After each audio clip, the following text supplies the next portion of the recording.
Good morning guys और आपके crack exam channel में आप सभी का स्वागत है। तो आज के इस वीडियो में 26 मई के इंपॉर्टेंट करंट अफेयर्स को हम लोग कवर करेंगे। तो हमारा पहला प्रश्न है कि अभी किस राज्य ने रीस्टार्ट पैकेज की पहली किस्त जारी की है। तो सही उत्तर होगा ऑप्शन सी, आंध्र प्रदेश ने। तो अभी आंध्र प्रदेश के जो मुख्यमंत्री है जगन मोहन रेड्डी, उन्होंने रीस्टार्ट पैकेज के तहत दी जाने वाली पहली किस्त जारी कर दी है। अच्छा, ये है क्या रीस्टार्ट पैकेज? तो इसका उद्देश्य है लॉकडाउन से प्रभावित होने वाले एमएसएमई सेक्टर्स को फिर से शुरू करना। पहली किस्त के रूप में 450 करोड़ रुपए दिए गए हैं और इसकी जो दूसरी किस्त होगी वो होगी 454 करोड़ रुपए की, जो कि 29 जून 2020 को दी जाएगी। अब बात आंध्र प्रदेश की है तो ये रहा मैप में आंध्र प्रदेश। कैपिटल देखो, वर्तमान में इसकी कैपिटल हैदराबाद है, लेकिन इसकी प्रस्तावित कैपिटल है अमरावती और अमरावती में ही बना है भारत का 25वां हाईकोर्ट, जिसके वर्तमान में चीफ जस्टिस हैं JK माहेश्वरी। मुख्यमंत्री हैं जगन मोहन रेड्डी, गवर्नर है विश्वभूषण हरिचंद्रन। और आपके आंध्र प्रदेश में जो श्री हरिकोटा है वहां पे है आपका सतीश धवन स्पेस सेंटर। अच्छा, कुछ योजनाएं जो अभी करंट अफेयर्स में थी आंध्र प्रदेश से मैं आपको रिवाइज कराता हूँ, जैसे कि रायतू भरोसा योजना। याद रखना, एक रायतू बंधु योजना भी है जो कि तेलंगाना सरकार की है, तो मिक्स मत कर देना। उसके अलावा अम्मा ओडी योजना शुरू हुई थी। नेस्तम नेस्ता योजना की बात कर लें, नवरत नालू पेदलंदरिकी इलू योजना, एक जगन्ना विद्या दिवेना योजना भी शुरू हुई थी और इसी से मिलती जुलती एक योजना थी जगन्ना वस्ती दिवेना योजना। मोबाइल हैंड वॉश सुविधा भी शुरू हुई थी, याद रखना। और देश का पहला दिशा पुलिस स्टेशन आपके आंध्र प्रदेश में ही बना है। उसके अलावा चुनावी भ्रष्टाचार को रोकने के लिए निगाह एप्लीकेशन लॉन्च किया गया था। भाषा के आधार पर गठित होने वाला पहला राज्य कौन सा है, पूछा जाता है एग्जाम में, तो याद रखना आंध्र प्रदेश आंसर होगा। उसके अलावा भारत का पहला एक्वा मेगा फूड पार्क ये एग्जाम में आ चुका है, तो ये बना था आपके आंध्र प्रदेश में। उसके अलावा भारत की पहली फ्रूट ट्रेन आंध्र प्रदेश से ही शुरू हुई थी और भोगापुरम अंतर्राष्ट्रीय हवाई अड्डा आपके आंध्र प्रदेश में ही बनेगा। और अभी कोविड फार्मा नाम से एक मोबाइल एप्लीकेशन भी लॉन्च की थी आंध्र प्रदेश ने। याद रखना, कृषि मंत्रालय की रिपोर्ट आई थी, उसमें बताया था कि 2018-19 में फलों के उत्पादन में कौन सा राज्य टॉप पर है, तो आंध्र प्रदेश टॉप पर है। और सब्जियों में पश्चिम बंगाल टॉप पर है। तो इतने पॉइंट्स याद रखना, बढ़ते आगे।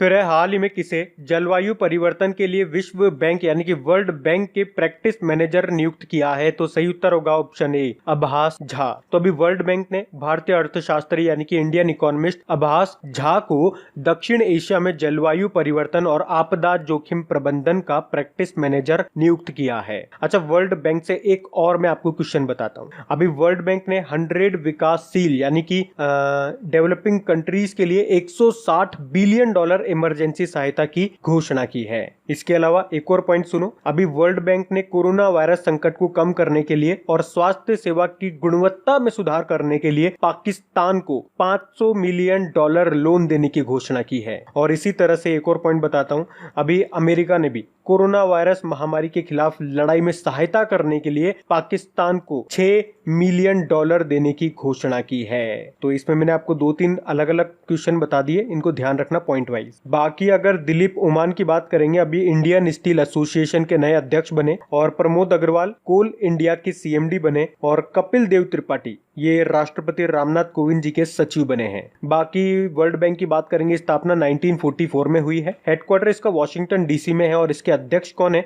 डेविड मालपास, कुछ समय पहले नए बने थे। अच्छा, अभी चीफ इकोनॉमिस्ट इसकी नई बन गई है, कौन, कार्मेन रेनहार्ट, तो इनका नाम याद रखना है। बाकी वर्ल्ड बैंक में जो MD और CFO है वो भारतीय है, कौन, अंशुला कांत, वो नाम भी याद रखो। बढ़ते आगे। और गाइज, अगर वीडियोस आपको अच्छे लग रहे हैं, मेरी मेहनत अच्छी लग रही है और ये वाकई अगर आपके लिए हेल्पफुल हैं, तो प्लीज वीडियो को शेयर जरूर किया कीजिए। अगर इन वीडियोस से आपकी हेल्प होती है तो आप लोग मेरी हेल्प जरूर करें इन वीडियोस को लाइक और शेयर करके, ताकि इन वीडियोस को कंटिन्यू रखने में मुझे भी आपका सपोर्ट मिल सके। तो प्लीज इसे लाइक और शेयर जरूर करना। और अगर आप में से कोई इस वीडियो को फर्स्ट टाइम देख रहा है तो इस चैनल को आप सब्सक्राइब कर लीजिए और सब्सक्राइब करने के बाद में पास में जो बेल आइकन आएगा उसे आप दबाना बिल्कुल मत भूलिएगा, क्योंकि आपको वीडियोस के नोटिफिकेशन तभी मिलेंगे जब आप बेल आइकन को प्रेस करोगे। तो चलिए अब बढ़ते आगे।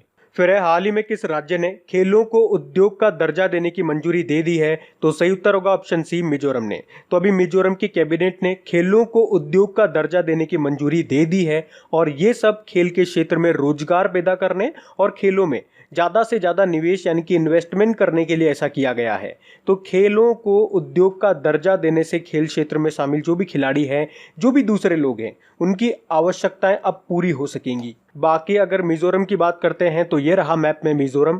कैपिटल इसके आइजॉल है, मुख्यमंत्री हैं जोरमथंगा और गवर्नर हैं PS श्रीधरन पिल्लई। अच्छा, मिजोरम हाईकोर्ट के चीफ जस्टिस कौन है? अजय लांबा हैं। और यहाँ पे अभी कुछ समय पहले एक महोत्सव मनाया गया था जिसे कहते हैं चाप चारकुट महोत्सव। कहाँ पे मनाते हैं? तो मिजोरम में, याद रखना। और अभी मिजोरम के तालोह पुआन जो कि एक हाथों से बना हुआ कपड़ा है उसको GI टैग मिला था, तो ये भी न्यूज में था। इसके अलावा एक एप्लीकेशन और मिजोरम से न्यूज में थी, M-COVID-19 मोबाइल एप्लीकेशन। और यहाँ पे एक टाइगर रिजर्व है जो काफी बार एग्जाम में पूछ लिया जाता है, वो याद रखना, दम्फा टाइगर रिजर्व। यहाँ से ये एक ही इंपॉर्टेंट है और ये आपको याद होना चाहिए। बाकी मैं आपको बता दूं एक सिंपल सी जानकारी, जैसे कि कर्क रेखा आपकी मिजोरम से ही होकर के निकलती है। वैसे तो भारत के 8 राज्यों से निकलती है, लेकिन अभी मिजोरम पढ़ रहे हैं तो मैंने आपको बता दिया। अच्छा, वो 8 राज्य कौन से हैं वो भी देख लो। गुजरात से चालू करते हैं। गुजरात, राजस्थान, मध्य प्रदेश, छत्तीसगढ़, झारखंड, पश्चिम बंगाल, त्रिपुरा और मिजोरम। तो ये तो जनरल सी जानकारी थी, आपको याद होगी। बढ़ते हैं आगे। फिर हाल ही में किस राज्य की सरकार ने श्रम सिद्धि अभियान की शुरुआत की है? तो सही उत्तर होगा ऑप्शन बी, मध्य प्रदेश। तो अभी मध्य प्रदेश के जो मुख्यमंत्री हैं शिवराज सिंह चौहान, उन्होंने हर ग्राम पंचायत में श्रम सिद्धि अभियान की शुरुआत की है। अब इसमें होगा क्या? तो इसमें ग्रामीण क्षेत्रों में रहने वाले जो मजदूर लोग हैं जिनके पास जॉब कार्ड नहीं है उन्हें काम दिया जाएगा। तो इसमें जो अकुशल मजदूर वर्ग है उनको तो मनरेगा में काम दिया जाएगा, और जबकि जो कुशल मजदूर है यानी कि स्किल्ड लेबर है उनको उनकी क्षमता के अनुसार काम दिया जाएगा। अब बात मध्य प्रदेश की है, तो आज मैं आपको मध्य प्रदेश के बारे में नहीं बताऊंगा। मैं कंटिन्यू 2 दिन से आपको लगातार मध्य प्रदेश के बारे में बता रहा हूं। तो आज हम कुछ नया करते हैं। आज आप 2 मिनट के लिए वीडियो को पॉज करो, नीचे कमेंट बॉक्स में जाकर के मध्य प्रदेश के बारे में लिखो। इससे आपको खुद को एनालिसिस होगा कि जब अचानक से आपको कोई टॉपिक दिया जाता है और जिसे आप डेली 2 दिन से कंटिन्यू पढ़ते हुए आ रहे हो, तो आपको कितनी चीजें याद है, कितना आप उसके बारे में लिख पाते हो। तो आप लिखो, फिर मैं आप लोगों के कमेंट भी देखूंगा। अभी हम बढ़ते हैं आगे। फिर हाल ही में स्वास्थ्य मंत्रालय ने ड्रग रेगुलेटरी सिस्टम में सुधार करने के लिए नई समिति का गठन किया है। आपसे पूछा जा रहा है इस समिति की अध्यक्षता कौन कर रहे हैं? सही उत्तर होगा ऑप्शन है राजेश भूषण। तो अभी हमारा जो स्वास्थ्य और परिवार कल्याण मंत्रालय है उन्होंने ड्रग रेगुलेटरी सिस्टम में सुधार करने के लिए एक समिति का गठन किया है। इस समिति में 11 सदस्य हैं और इसकी अध्यक्षता कर रहे हैं केंद्रीय स्वास्थ्य मंत्री के स्पेशल ऑन ड्यूटी अधिकारी राजेश भूषण। तो ये कमिटी ड्रग रेगुलेटरी सिस्टम की जांच करेगी और सिस्टम को अत्याधुनिक कुशल बनाया जाए और इसमें क्या क्या सुधार किए जा सकते हैं, इन सब पे ये सिफारिशें देने का काम करेगी। अब समिति की बात हो रही है यानी कि कमेटी की बात हो रही है, तो करंट अफेयर्स में जो कुछ समितियां अभी हमने पढ़ी थी वो मैं आपको रिवाइज कराता हूँ। शेकातकर समिति, अभी इस समिति की सिफारिश पे रक्षा मंत्री राजनाथ सिंह जी ने मिलिट्री इंजीनियरिंग सर्विसेज के 9,304 पदों को खत्म कर दिया। बाकी सी रंगराजन समिति की बात करेंगे।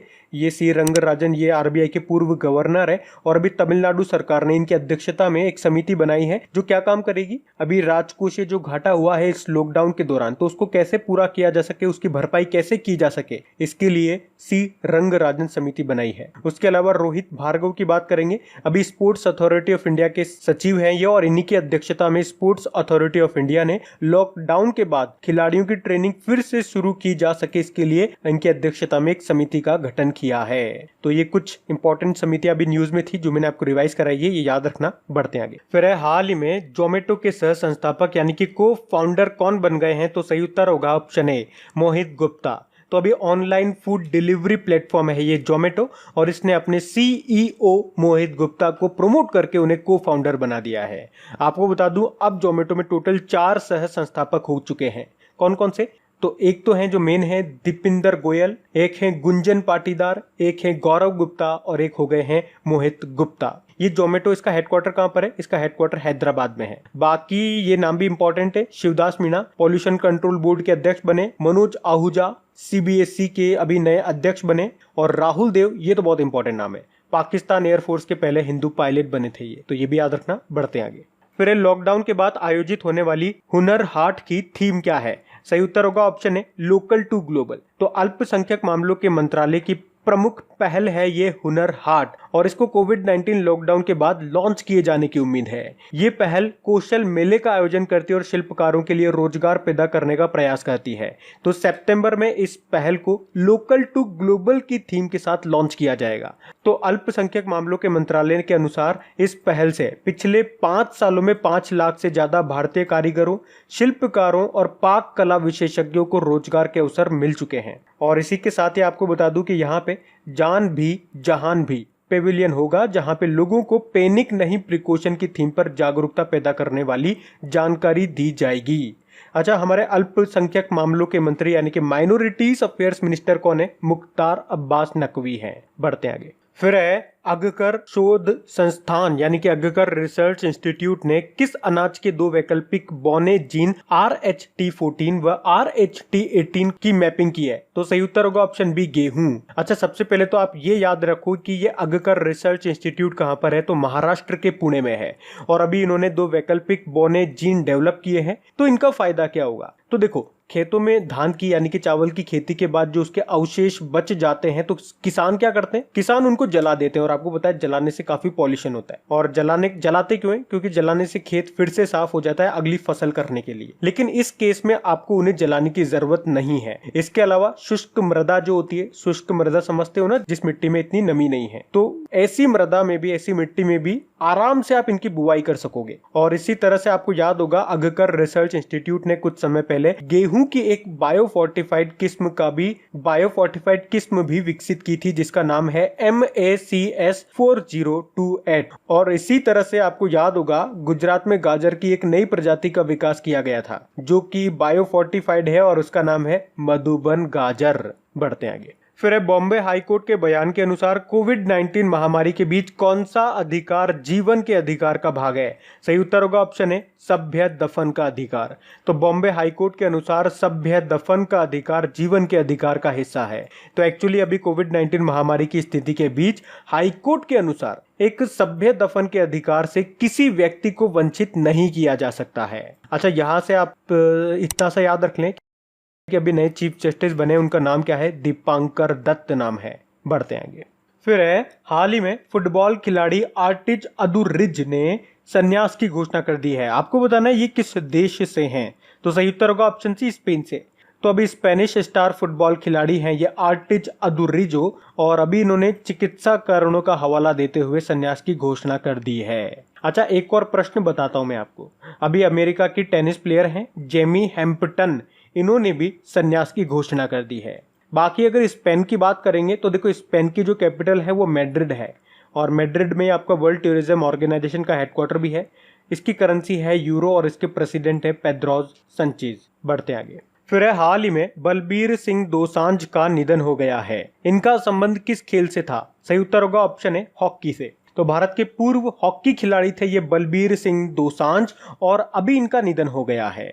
ये ओलंपिक में 3 बार गोल्ड जीतने वाली टीम का हिस्सा थे। अच्छा, इसके अलावा एक और ऑबिचरी का क्वेश्चन बताते हैं आपको। अभी ऑस्ट्रेलिया के पूर्व टेनिस प्लेयर एशले कपूर का भी निधन हो गया है। ये 8 गोल्ड स्लिम टूर्नामेंट जीत चुके थे और अभी 83 वर्ष की उम्र में इनका निधन हो गया। बढ़ते आगे। फिर है किस देश में दुनिया की सबसे तेज internet speed 44.2 terabyte per second का नया रिकॉर्ड बनाया है? सही उत्तर होगा ऑप्शन बी, ऑस्ट्रेलिया। तो अभी ऑस्ट्रेलिया में दुनिया के सबसे तेज internet speed 44.2 terabyte per second दर्ज की गई है जो कि एक रिकॉर्ड है। और आपको बता दूं ये स्पीड इतनी ज्यादा है कि आप 1000 HD मूवीज को 1 सेकंड में डाउनलोड कर सकते हो। और अभी तक जो इसका रिकॉर्ड था वो सिंगापुर के पास था 197.3 मेगाबाइट पर सेकंड का। अब यहाँ पे ऑस्ट्रेलिया की बात है तो ये रहा मैप में ऑस्ट्रेलिया, कैपिटल इसकी कैनबेरा है, करेंसी है ऑस्ट्रेलियन डॉलर और प्रधानमंत्री है स्कॉट मॉरिसन। एक प्रश्न मैं आपको हमेशा बताता हूं जो कि एग्जाम में आया हुआ प्रश्न है कि ग्रेट बैरियर रीफ ये कहां पर स्थित है, पूछा गया था एग्जाम में, तो याद रखना ऑस्ट्रेलिया में। देखो आपसे यूं भी पूछा जा सकता है किस ओशियन में है, तो पैसिफिक ओशियन में है, याद रखना। और अभी ऑस्ट्रेलिया के डेव वाटमोर को बड़ौदा के रणजी टीम का कोच भी बनाया गया है।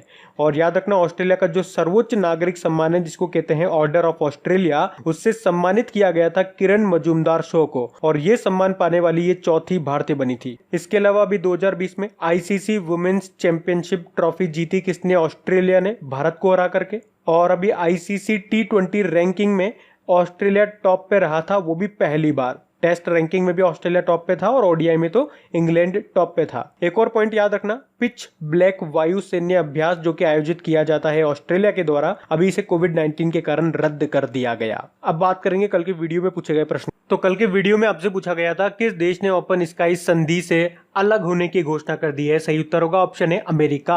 आप सभी ने प्रश्न का बिल्कुल सही उत्तर दिया है। और गाइज, अगर वीडियो को आप लाइक और शेयर करना भूल गए हैं तो प्लीज इसे एक लाइक जरूर कीजिएगा और अपने दोस्तों के साथ में, या अगर आपका कोई स्टडी ग्रुप है तो प्लीज वहां पे इसे एक बार शेयर जरूर कर देना।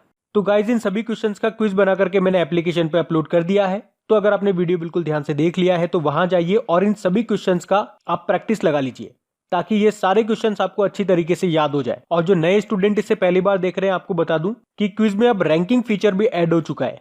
तो अगर आप कम समय में ज्यादा से ज्यादा क्वेश्चन राइट करते हो तो आपका नाम आपके फोटो के साथ टॉप 10 स्टूडेंट्स में आपको दिखाई देगा। आपको ही नहीं, जितने भी लोग क्विज लगाएंगे उन सबको दिखाई देगा कुछ इस तरीके से, ताकि आपको भी एक अंदर से मोटिवेशन मिल सके कि आपको भी यहां तक पहुंचना है, ताकि सब लोग आपको टॉप 10 में देख सकें। और वैसे भी आप तो आपके इन करंट अफेयर्स का रिवीजन करवाने के लिए मैं इसका ऑडियो भी तैयार कर रहा हूं। तो दिन में 4 से 5 मिनट निकाल करके वो आप ऑडियो सुन लीजिए, ताकि आपका इन करंट अफेयर्स का फिर से रिवीजन हो जाए। क्योंकि आपको पता है चीजों को पढ़ना इंपॉर्टेंट है, लेकिन समय समय पर उनका रिवीजन करना बहुत ज्यादा जरूरी है। रिवीजन नहीं करोगे तो वो सारी चीजें आप भूल जाओगे। तो आप ही के लिए मैं इसका रिवीजन ऑडियो तैयार कर रहा हूँ। तो उस ऑडियो का लिंक मैंने नीचे डिस्क्रिप्शन में दे दिया है, वहां जाकर के आप मुझे फॉलो कर लीजिए। और फॉलो करने के बाद में पास में जो बेल आइकन आएगा आप उसे जरूर दबा लेना, ताकि जब भी मैं ऑडियो अपलोड करूं उसका नोटिफिकेशन आपको मिल सके। और एप्लीकेशन अगर अभी तक आपने डाउनलोड नहीं किए तो उसका लिंक भी आपको नीचे मिल जाएगा। वहीं पे आपको क्विज, वीडियो, पीडीएफ सब मिल जाएंगे। तो इस प्रश्न का उत्तर आता है तो कमेंट बॉक्स में जरूर टाइप करिए। चलिए अब मिलते हैं करंट अफेयर्स के रिवीजन वीडियो में। Thank you guys.